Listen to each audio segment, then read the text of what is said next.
Salut à tous, bienvenue sur la chaîne. Alors aujourd'hui, comme prévu, je vais vous présenter ma decklist Gothi Necroface, donc visage nécro, sur le thème du bannissement. Voilà, après quelques tests, je m'ennuie un peu sur les decks Gothi, un peu, comment dire, méta avec plein d'entrap. Là, on va jouer un truc un peu plus fun, même beaucoup plus fun. J'ai l'impression de jouer tir version bannissement. Et voilà, je teste un peu. Alors c'est pas très viable entre guillemets, mais par contre ça apporte beaucoup d'interactivité avec l'adversaire. Et franchement c'est la version à laquelle je m'amuse le plus depuis 2 semaines. Voilà, donc j'ai hâte de vous présenter ça. Et c'est parti. Alors on va mettre l'extra deck de côté. Et on va commencer avec le main deck. Alors, donc la star du deck, un visage nécro, x3 bien sûr, avec la louve distante x2, qu'on accompagne avec Bestial Mammut de Druiswurm, et bien sûr la seule entrap que je joue, le migrateur dimensionnel. Alors, on va commencer avec Visage Nécro. Donc, Visage Nécro, lorsqu'elle est bannie, les deux adversaires vont bannir les 5 premières cartes de chacun de leur deck. Voilà. Donc lorsqu'elle est bannie n'importe où du deck, du cimetière, de la main, voilà, tant qu'elle est bannie. Et à la norme, donc c'est un effet obligatoire, les deux joueurs remélangent toutes leurs cartes bannies dans le deck et elles gagnent 100 points d'attaque de manière permanente pour chaque carte qui a été remis de cette façon dans le deck. Voilà, visage nécro, donc c'est le cœur du deck. C'est un peu comme Kelbeck pour tir. Voilà. Ça va bannir 5 de chaque deck en espérant que vous tombez sur Pace, Chiffre ou Kiff. Voilà. Donc visage nécro. Ensuite la louve distante qui va bien viser visage nécro. Donc lorsqu'elle est invoquée normalement, on bannit en coup une carte de notre main pour tenter de bannir une carte monstre du deck qui a le même type. Voilà, donc par exemple si vous ouvrez louve distante, vous bannissez visage nécro en coup. Donc il y a déjà de 1 le premier effet de visage nécro qui va s'activer. Ben, en 2, vous pouvez bannir un deuxième zombie, donc un deuxième visage nécro du deck, et donc vous bannissez pas 5 mais 10, 10 cartes de chaque deck. Voilà, et lorsqu'elle est détruite au combat ou détruite par un effet de carte, tant que je contrôle, tant que je suis en possession, je peux cibler une carte monstre bannie pour la récupérer en main. Voilà, donc louve distante, surtout dans la méta destruction avec Fire King et Snake Eyes par exemple, louve distante est pas mal pour récupérer des ressources. Voilà. Et aussi, donc c'est pas forcément visage nécro, hein, c'est en fonction de ce que vous avez en main. Donc vous pouvez bannir un poisson en coup, donc PS Chiffre ou un autre, pour bannir un poisson du deck. Voilà, donc louve distante en plus c'est un niveau 4, avec PS Chiffre ça fait une synchro 6. Ensuite, pour accompagner donc les darks ici, on a Maniamut et Druiswurm, donc les bestiales. Ça va aider à bannir votre visage nécro qui pourrait rester bloqué au cimetière. Et contre Fire King, Snake Eyes, qui ont quelques darks, comme Linguribo ou Dark, on va essayer de les bannir du cimetière pour leur faire perdre des ressources. Donc Maniamut, les bestiales, je vous rappelle, lorsque pour l'effet, vous pouvez cibler un monstre lumière ou ténèbres d'un des deux cimetières pour le bannir. Et si vous le faites, vous invoquez spécialement. C'est un effet rapide si votre adversaire contrôle un monstre. Voilà. Et donc Maniamut à l'invocation, il va permettre d'autoriser en fin de tour un dragon de votre deck. Donc vous avez Druiswurm. Druiswurm c'est le même effet, donc à la même condition que Maniamut, sauf que lui, lorsqu'il est envoyé du terrain au cimetière, vous allez cibler une carte monstre qui a été invoqué spécialement pour l'envoyer au cimetière. Voilà. Donc au début je jouais comment ça s'appelle, Bestial, le dernier qui est sorti. Ah je me rappelle plus. Bestial, Aldrek, que j'entendais de Druiswurm. Druiswurm est un peu plus efficace parce qu'il l'envoie au cimetière, voilà, tout simplement. Et ensuite, le cœur du deck qui va vous aider à carry, c'est le migrateur dimensionnel, hein, je vous rappelle pas. Si vous n'avez aucune carte dans votre cimetière, vous pouvez le défausser en effet rapide pour que pendant 2 tours, toutes les cartes qui sont envoyées au cimetière sont bannies. Voilà, donc les deux bestiaux vont très bien avec le migrateur et très bien avec le visage nécro. Donc par exemple, vous avez le migrateur au cimetière, vous allez bannir un de votre migrateur, vous n'avez plus rien au cimetière, et vous pouvez réactiver un deuxième. Et c'est pareil, un visage nécro, il va pouvoir être banni grâce aux bestiaux. Voilà. Donc, et en plus les bestiales sont niveau 6. Donc avec Gotti, vous voulez essayer de rester avec des cartes qui sont paires pour pouvoir monter petit à petit dans les synchros. Voilà.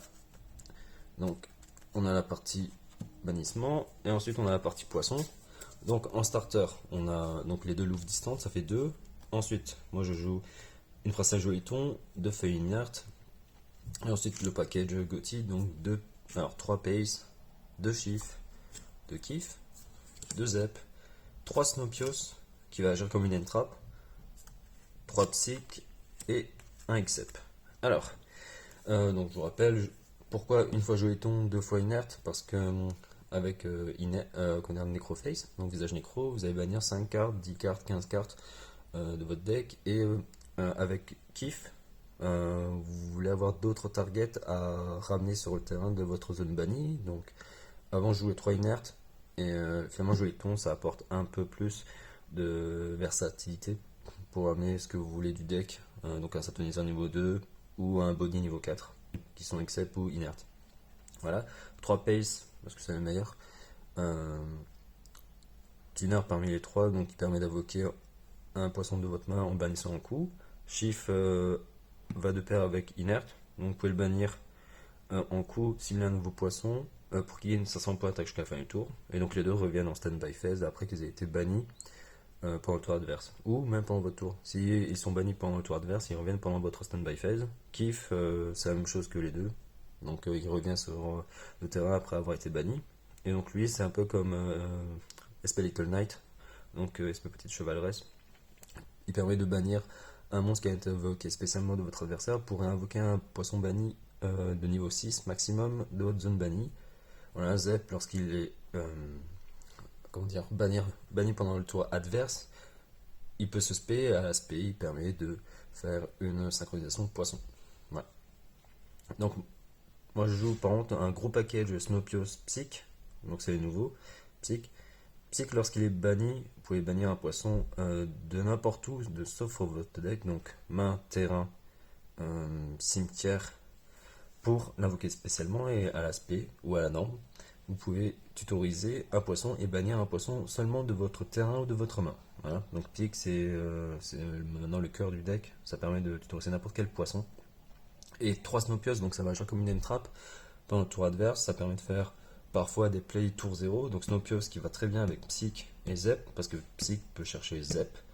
Et donc Snopios en bannissant 2 poissons en coup de votre main ou cimetière en effet rapide, vous invoquez spécialement sur le terrain, et en effet sur l'invocation, vous allez cibler une carte sur le terrain, lorsqu'elle quitte le terrain, elle sera bannie.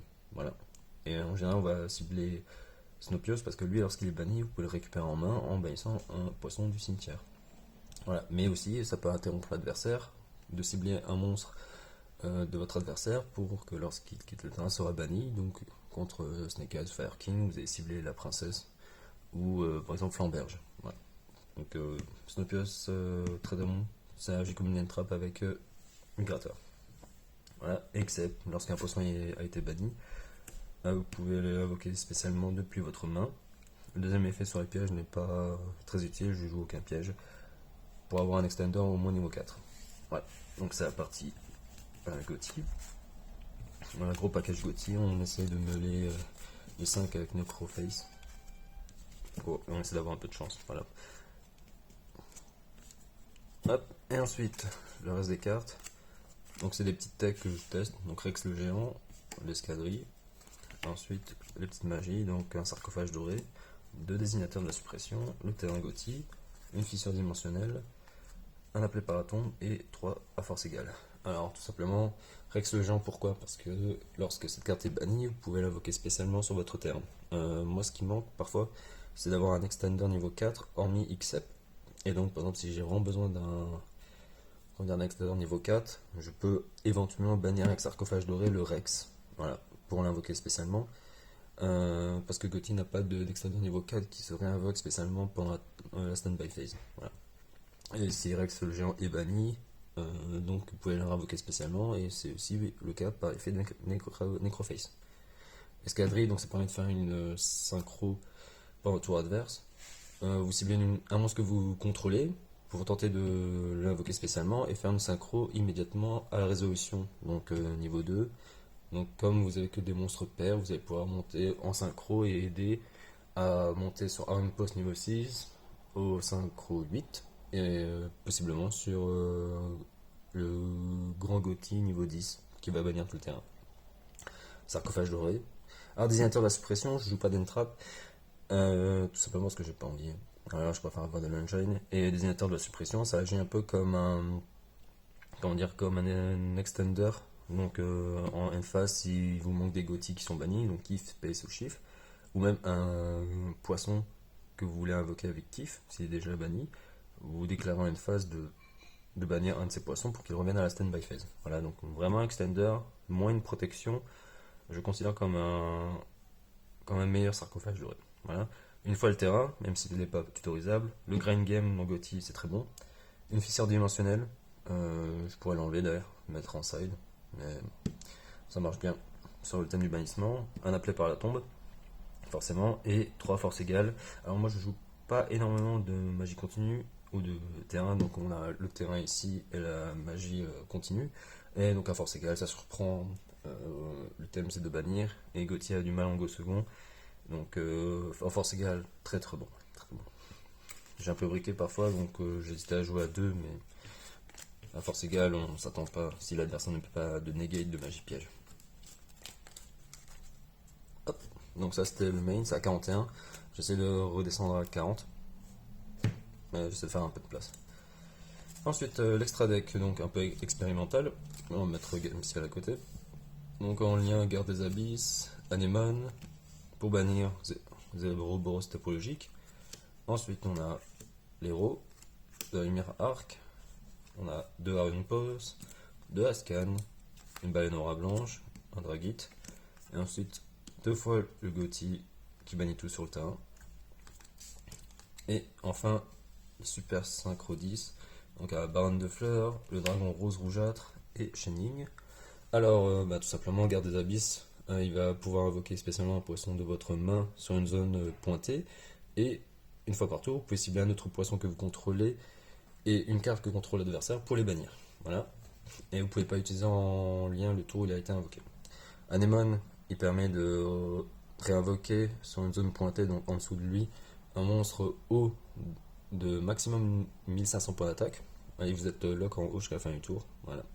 Donc Anémone, ça permet de tenter de faire une pause en réinvoquant soit un tuner niveau 2 ou un body niveau 4. Alors Zéroboros topologique, c'est un peu expérimental. Donc lui, c'est un lien 4, donc sur les zones dans les 4 coins. Donc lui, si un monstre est invoqué sur une de ces zones qui pointe tant qu'il y a un monstre lien sur le terrain, donc lui y compris, vous pouvez bannir toutes les cartes sur le terrain. Voilà. Et une fois par tour, s'il a été banni par son effet, vous pouvez le réinvoquer spécialement de la zone bannie. Voilà. Et il gagne 200 points d'attaque pour chaque carte bannie. Donc il peut monter très très haut, c'est une interruption. À n'importe quel moment, si vous l'invoquez lui pendant le tour adverse, vous pouvez invoquer un de vos Gothi pour qu'il bannisse tout le terrain. Voilà, c'est pas très actif, c'est plutôt proactif en réaction. Et ça permet de nettoyer le board, par exemple, en standby phase, en sacrifiant un de vos Gothi que vous n'aurez pas forcément besoin et l'invoquer sur une de ces zones. Voilà, donc c'est sorti une fois, je trouve ça très fun.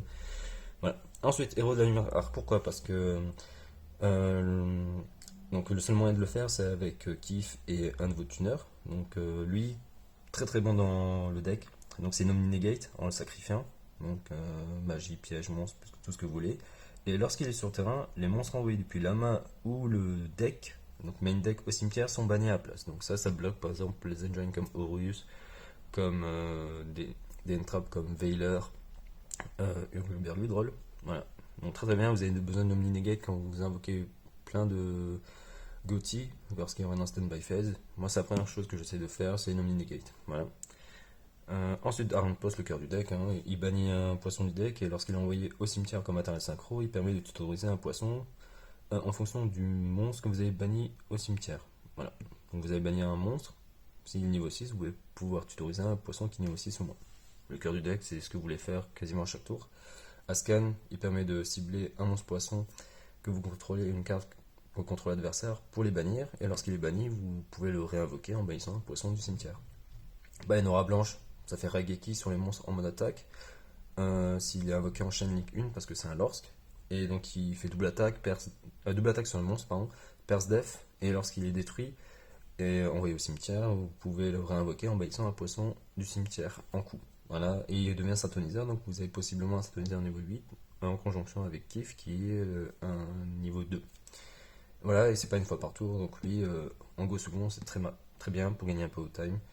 Dragate, si vous avez un monstre haut dans votre cimetière, c'est une negate de magie piège une fois par tour, ça annule l'activation.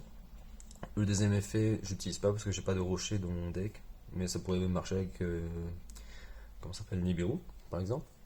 Et ensuite, deux fois le Gothi au-delà des limites, donc boss monster, donc pas une fois par tour. Lorsqu'il est invoqué pendant le tour adverse par synchronisation, vous pouvez bannir toutes les cartes sur le terrain, y compris lui, donc ça ne cible pas. Et il gagne 100 points d'attaque pour chaque carte bannie à chaque monstre banni chez vous et chez votre adversaire. Et vous le réinvoquez spécialement de la zone bannie à la prochaine spell by phase, comme les petits. Ouais. Ensuite, les dernières synchro 10, vous avez Baron de Fleur qui est une omni-negate, tout simplement une destruction. Voilà. Je dirais par sécurité, Baron de Fleur est très bonne. Et ensuite, ça c'est les tech. Donc, moi je joue rougeâtre et Shining. Donc Shining très bon contre la destruction aussi, hein. Gagne 100 points d'attaque et de défense pour chaque carte bannie, et le monstre de votre adversaire perd autant de cette quantité.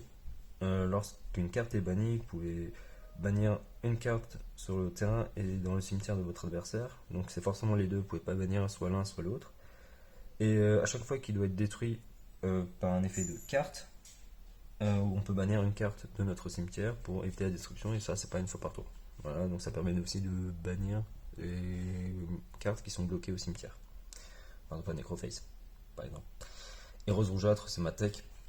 Donc, lorsqu'elle est invoquée par synchronisation, vous pouvez bannir les deux cimetières. Et donc, contre Fire King, lorsque une de vos cartes va être détruite par un effet de carte, vous pouvez sacrifier pour annuler l'activation. Voilà. Donc, très très bien. Alors, il faut que je fasse de la place. J'essaie de rentrer quelques cartes. Peut-être enlever Xeroboros topologique s'il ne sort pas souvent, pour essayer de mettre Axel Stardust et Dragon Pousseur d'étoiles pour faire des synchros pour un tour adverse et monter plus facilement dans les synchro 10 lorsqu'il me manque des tuners. Et sinon, en synchro 10, on a aussi Gimir qui est très très bien contre le match-up Fire King. Voilà. Elle pourrait remplacer par exemple Zero si j'arrive pas à faire de place pour Axel Stardust. Sinon, il y a Lancer Cupid, donc on peut tutoriser l'escadrille par exemple. Mais je la sors quasiment pas, et ma priorité c'est de faire l'omni-negate. On a aussi Juju, donc c'est un Cro 10. Donc vous pouvez envoyer au cimetière une carte contrôlée par l'adversaire en bannissant en coup deux monstres qui ont le même attribut et le même type mais de noms différents du cimetière. Donc ça permet de relancer un peu votre cimetière. Voilà, ça pourrait être une bonne tech. Et j'ai aussi Grand Récif Bulma 1 en conjonction avec Anemone qui permet de piocher et d'avoir un ton. Donc elle gagne 600 points d'attaque pour chaque carte bannie jusqu'à la fin du tour. Donc elle peut monter très très haut. Voilà. Donc ça c'était l'extra deck. Et voilà, donc c'était le deck profil. Moi je vais faire quelques tests de main prochainement. Donc le problème de ce deck c'est que en faisant les tests de main, je ne vais pas pouvoir vous montrer les combos parce que c'est un deck qui est très interactif. Vous devez faire toujours en fonction de ce que possède l'adversaire. Vous avez beaucoup d'interruptions. Voilà. Beaucoup d'interruptions et c'est un peu joué au casino. On pourrait juste bannir un poisson pour que ce soit safe, mais bannir un visage nécro en tour 0, c'est pas mal. Vous savez ce que va jouer l'adversaire en bannissant les cartes de son deck, donc vous avez un peu l'information. Voilà. Donc c'est ma version avec visage nécro, j'espère que ça vous a plu. Moi je vais faire quelques tests de main à la prochaine vidéo, et puis n'hésitez pas à commenter si vous avez des suggestions pour améliorer la liste ou trouver des petites techs qui peuvent être sympas. Donc voilà, à la prochaine, salut.